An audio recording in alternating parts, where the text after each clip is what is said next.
All right. Hello, everyone, and welcome to the Philosophy of Fitness podcast. My name is Haley. I'm going to be your host today and every single day that you are tuning in. Guys, episode number 10. This is so exciting. 10 episodes down.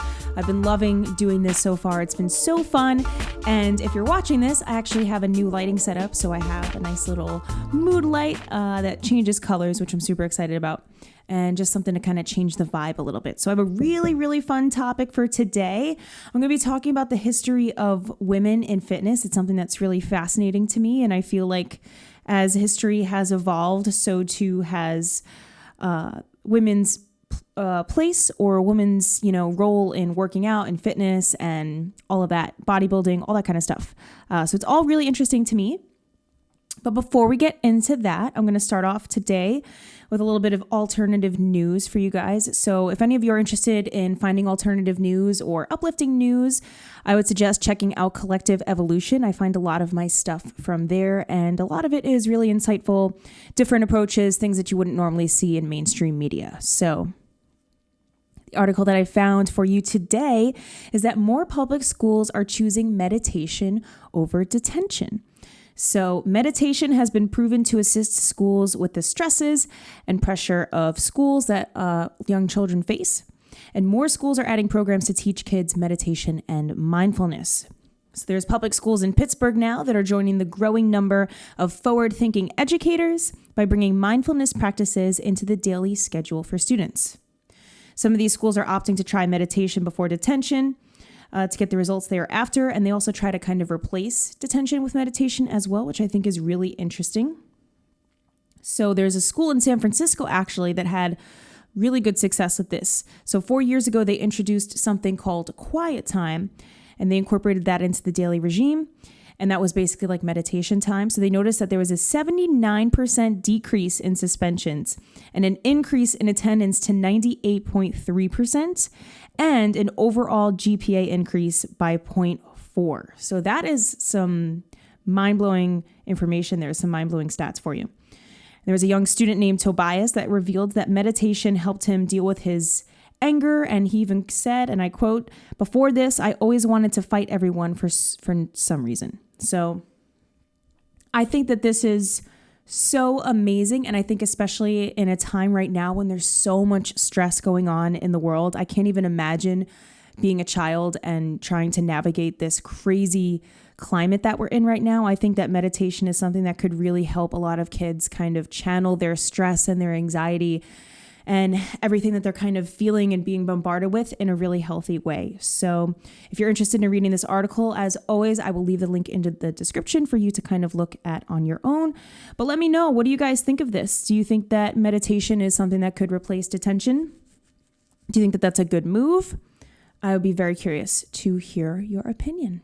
All right, so we're going to switch gears a little bit today into our topic, which is the history of women in fitness. So this is something, like I said earlier, that's really interesting to me.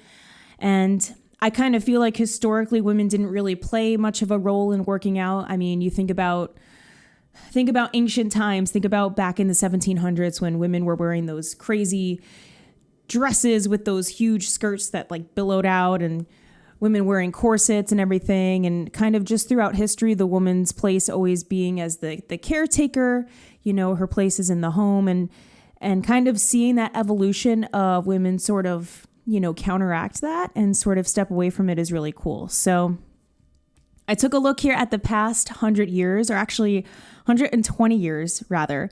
I don't know if anyone else does this, but for some reason, when I think of the 1900s, I'm like, oh, that's 100 years ago. Or when I think of the 80s, I'm like, oh yeah, that's 20 years ago. But the 80s is not 20 years ago. The 80s is like 40 years ago, which is so crazy to me. I don't know why that is, if it's because of when I was born. I was born in 1996, so I was right on the cusp of, turning to 2000, the year 2000. I don't know. I just always think of those numbers like the 50s is 50 years ago, but like it's not. I know that it's not. I don't know. I just always think that in my head. But anyways, I digress. So I took a look here at every single decade, leading up until now, about what women did in terms of workouts, what they did in terms of fitness. And I found some really interesting stuff. And I also found some really gimmicky things some pieces of workout equipment that are, in my opinion, a little bit questionable. So we're going to take a look at that as well. All right, so we're going to start off here with the 1900s to the 1920s. So light stretching was a really big thing during this time period, and there were a couple of pieces of machinery that were pretty popular as well. So you did have stationary bikes at this time. You did have rowers, but the best thing of all that I found is something called the Vibro Slim Belt.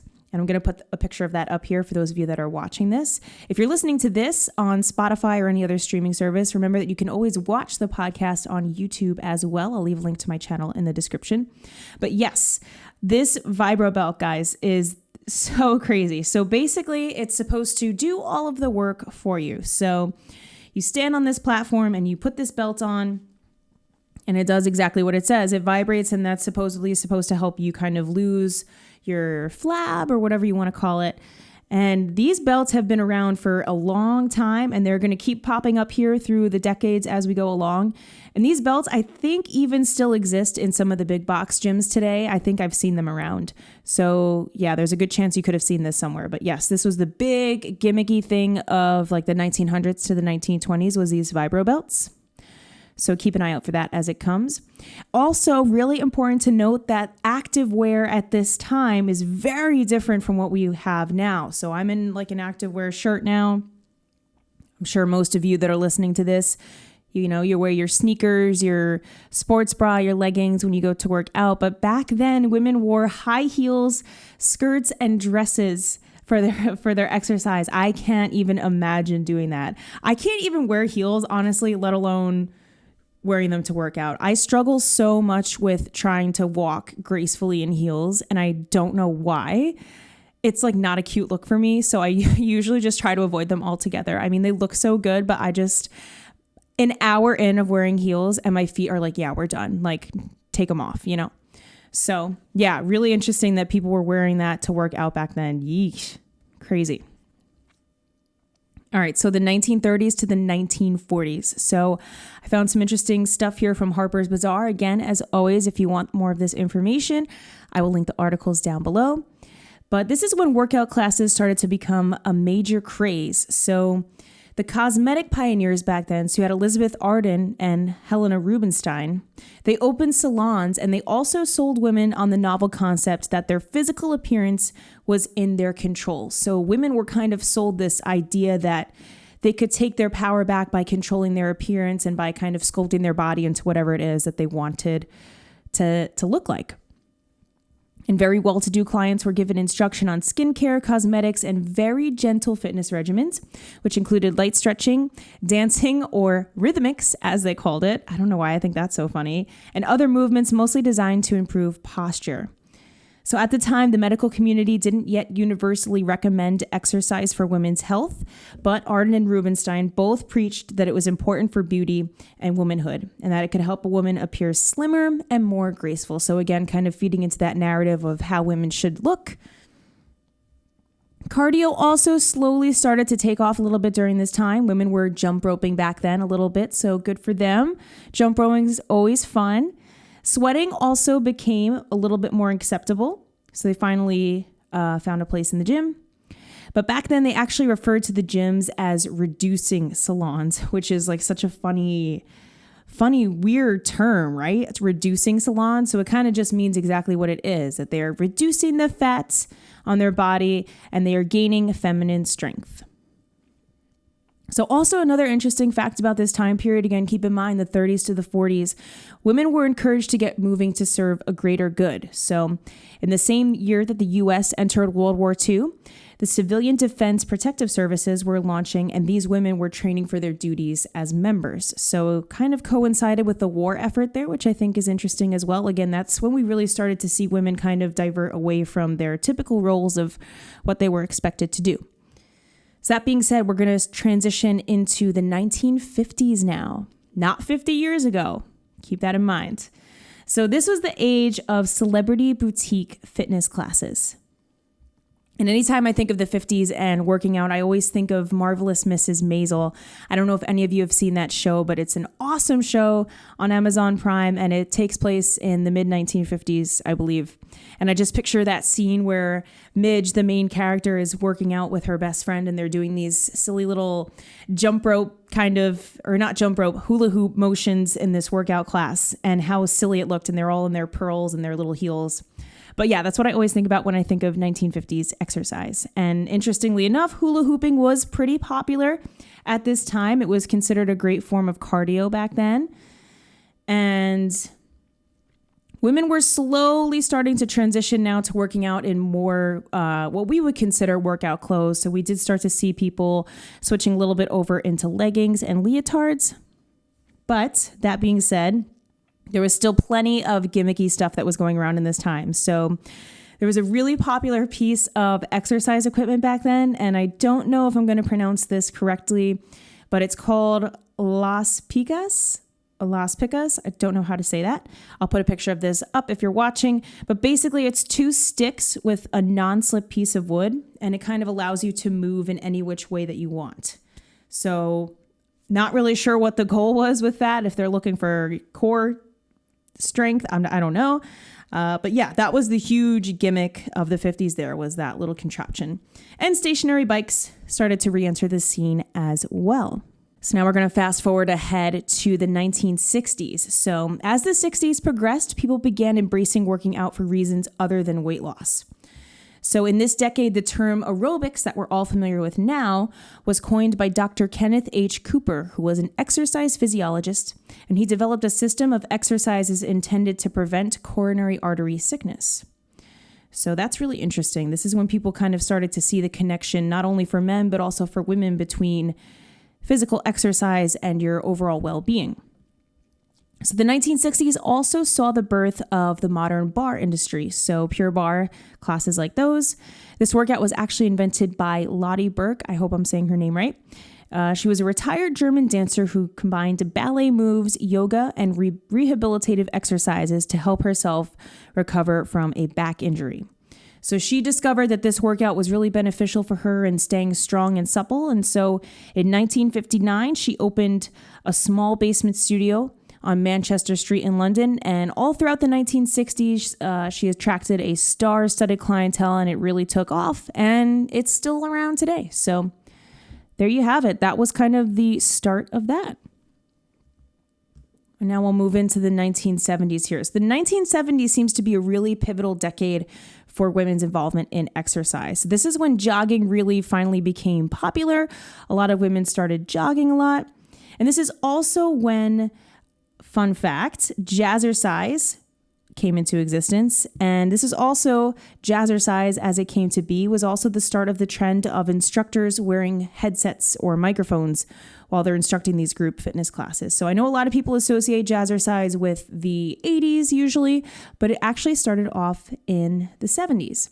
So that's kind of cool. Another thing that I found really interesting is that there were some classes back in the 70s that allowed mothers to bring their babies in with them, which meant that they didn't have to worry about a babysitter. They didn't have to worry about leaving their child somewhere unattended, which I think is really cool. I haven't really seen any fitness classes these days where you're allowed to do that unless it's some sort of special baby bonding experience. I honestly don't know, but I'd be really interested to see if that's still a thing today. I think that's a pretty cool concept. So now we'll move on to the 1980s. So this is the era of Jane Fonda. And we are all familiar with the 1980s exercise scene. I mean, you think about how many Halloween costumes are out there, how many people dress up as the 80s workout girl. I've definitely dressed up like that before. We all know what it looks like. The bright colors, the leotards, leg warmers, fizzy hair, bright eyeshadow, all that stuff, those headbands, everything that defined this era of fitness. So let's get physical. That was the theme of this decade. It also set a new beauty standard for women that kind of went against the grain of what women were held to prior. So historically here, through some of the decades that we've talked about, it was kind of frowned upon for women to even sweat outside of their house. So I think it was back in around the 20s and the 30s especially that women were not ostracized, but essentially kind of frowned upon for sweating outside. That was something that was supposed to be private. That was something that wasn't considered feminine. So women had to work out in their homes. But then as we saw gyms open up over to the 40s and the 50s, that's when it was more socially acceptable for women to sweat. So I think that's really interesting. But this coincides with this new beauty standard that now strength is beautiful. So women kind of shifted their focus not just to losing weight, but also gaining strength. So group fitness classes totally skyrocket during this time period. And again, women went to the gym with the intention of gaining muscle for the first time really that we've seen so far throughout these decades. Again, that focus, that shift in goals kind of switched a little bit. And again, big box gyms here really gaining that momentum. You think about the 80s, all of those group classes, the group workouts that were so popular.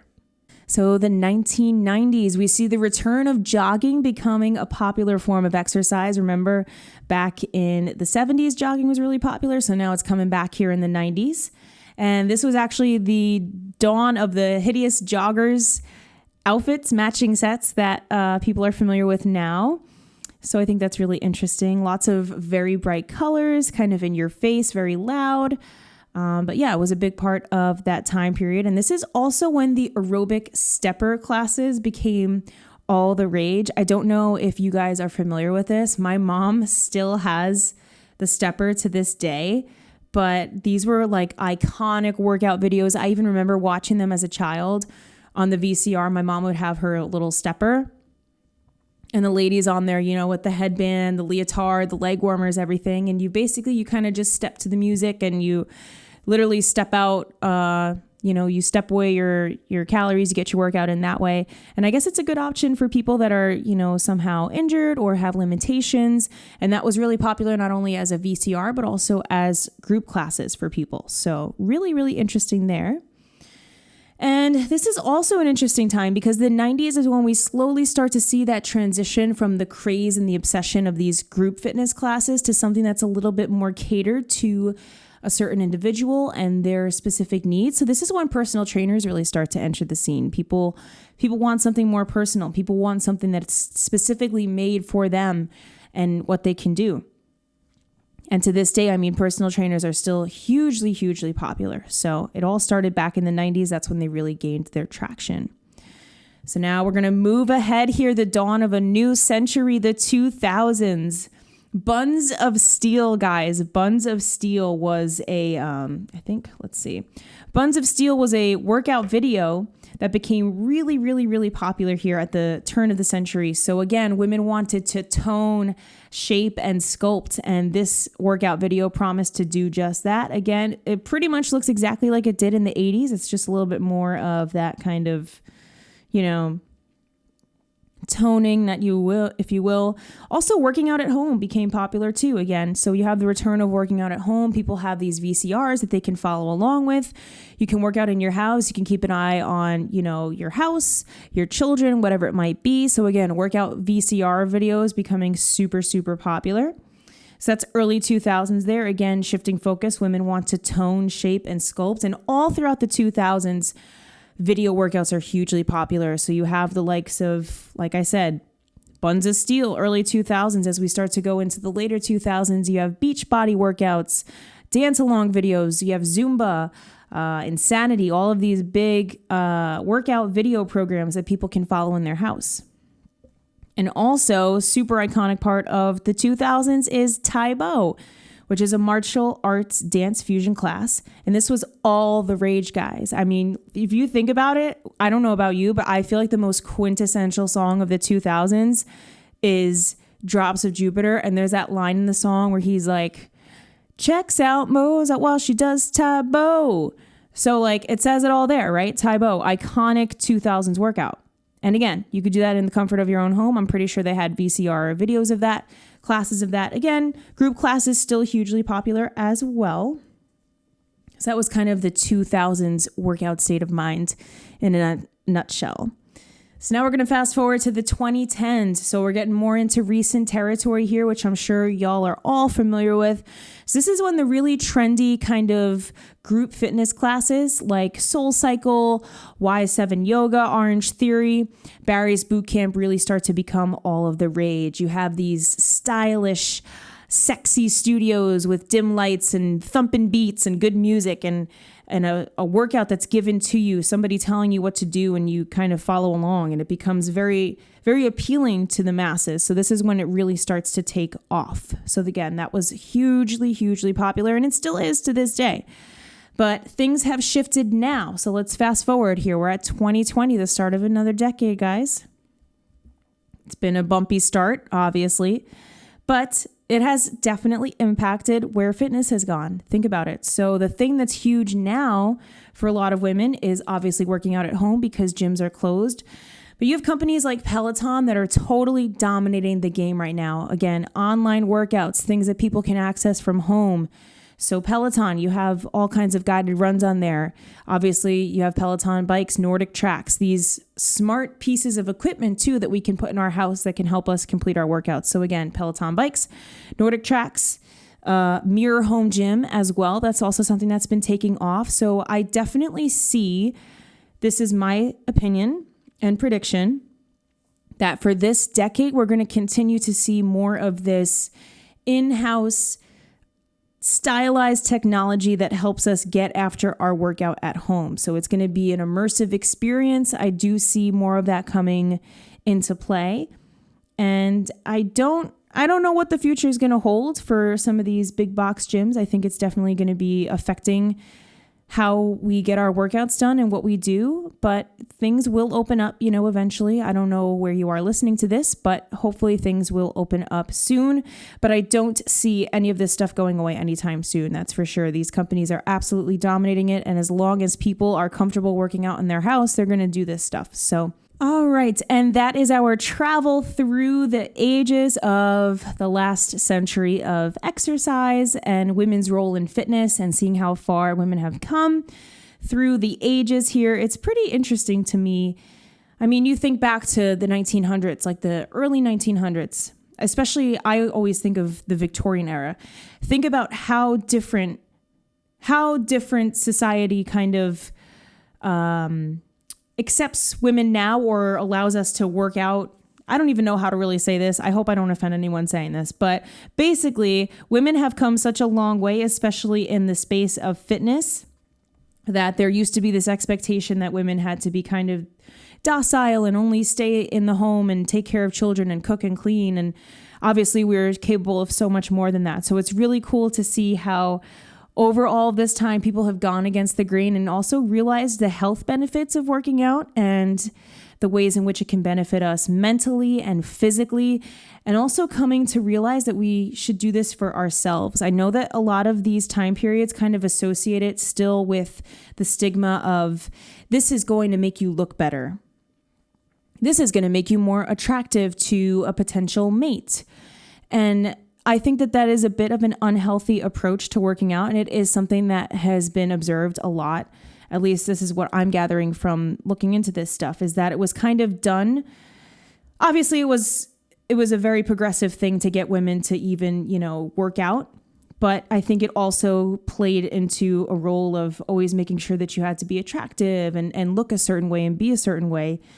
And if you're listening to this, if there's any message that I want to be taken away from this, is that don't just work out for a physical thing. Don't just go to the gym or keep track of your macros or something because you want to fit into a certain pair of jeans, or you think that you need to look a certain way. So you're going to do a bunch of squats and then you're not going to do any, other exercises because you want your butt to be lifted because you want to look a certain way. That's never going to lead you to the success and the sustainability and the happiness of knowing that you fully challenge your limits, because you're serving something outside of yourself there. So again, if all you're known for is that you worked out just to get to the goal of having a shredded 8-pack, then you're probably not doing it right, in my opinion. There has to be something deeper that motivates you. There has to be that drive to serve your entire being, right? Not just your physicality, but to serve your body in the best way possible, to honor this vessel that we're given. That's what I think. And examining this over time, it's definitely become apparent that we're getting closer and closer to realizing our full potential and waking up to that truth that yes, we can do it all. We can do it all. We can have the body, but we can also take care of ourselves and we can be strong and powerful. And that is what I believe, guys. So thank you so much for tuning in. I surely hope that you enjoyed this episode. Had a lot of fun diving through the history of women in fitness. And I hope that you learned something from this. And if anything, if you want to read more about any of this, I will link the articles below. And if you want to check out some of these gimmicky exercise machines for yourself, you can do that. And I also might do another episode on some of these gimmicky things that people use for weight loss, because there's a lot more, even not just, back in the 20s or the 40s, but there's stuff that we've had in modern times too. And I'm sure you can think of what I'm talking about. The as seen on TV junk, that kind of promises results. But yes, that is all I have for you, my friends. Again, I surely hope that you enjoyed. If you liked this, please hit the subscribe button. If you're watching on YouTube, hit that notification bell as well. And if you're listening to this on any other streaming service, go ahead and hit the follow button so that you don't miss any other episodes. And with that being said, I am sending so much love and light your way, and I hope that you enjoy the rest of your day. Adios.